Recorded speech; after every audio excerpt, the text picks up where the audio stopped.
if you do decide to hire, let's hire for your weakness, right? So what is that part of the business that you don't love, that you would love to have somebody else take over for you?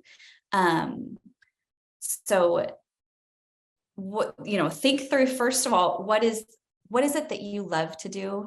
What is your zone of genius? What is your sweet spot? Those are the areas that you need to focus your energy on, right? So if your zone of genius is marketing, be the marketer of the business.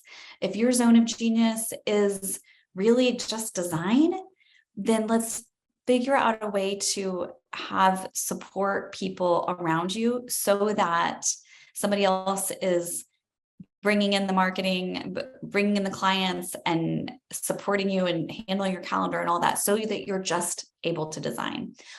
But let's really think through, what is that brings you that joy? What part of the business do you want?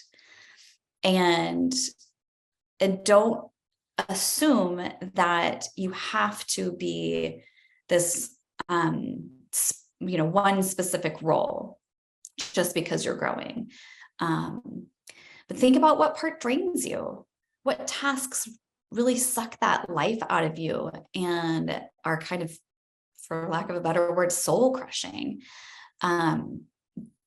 That is what you need to hire for. And for most creative people, that is bookkeeping. Generally what we see is the bookkeeper is the first hire. Raise your hand if that's been true for you. Yeah. So which tasks could somebody else do faster, better, or cheaper than you? Now, I'll have to admit that there's a big part of me, and I know lots of you, that say and truly think the answer is none. There is no task that somebody else could do better than I think I could do it. Right? But the problem is I just don't have the bandwidth. So I have to be honest, and Debbie and Julie are the same way. And I think that probably I'm seeing some heads nodding that resonates with you, that yes, really you could do, maybe I can't lift a sofa as well as somebody else, but I feel like I could almost any job I could do better. I could organize that better. I would clean that better. I would design that stage a little bit better, right? But we have to kind of start to let go. And even if there's a part of you that's thinking, well, I don't want to pay somebody to do that because, well, assembling furniture is actually kind of therapeutic for me, right? But the thing is that you are still paying someone.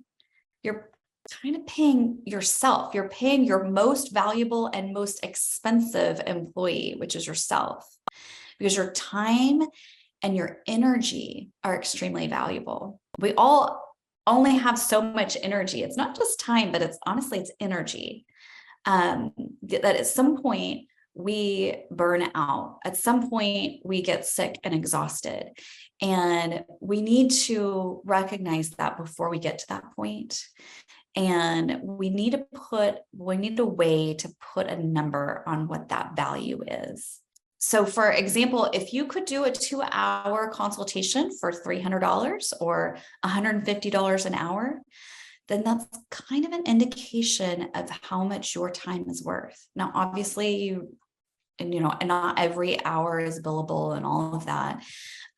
But we really want you to think through that and stop doing tasks that you can pay someone $20, $25, even $50 an hour to do, like assembling furniture, and instead use that time to maybe do a consultation or be out marketing your business or being here and really working on your business.